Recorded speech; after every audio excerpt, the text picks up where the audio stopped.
In this tutorial, I'm going to show you how to change date and time language format on Windows 10 or 11 taskbar. In my Windows computer, the taskbar date and time is showing in Bengali. Click on the date and time. The date and time language format is Bengali. Now I'm going to change it back to English. Go to search. In search, type control panel. Click on control panel. Select the view by type category. Then click on clock and region. Click on region.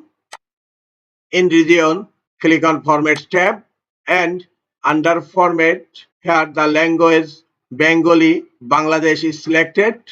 Click on the drop down menu here and then scroll down. Select English United States, then click on Apply and then click on OK. Close control panel, and the date and time language format has been changed back to English.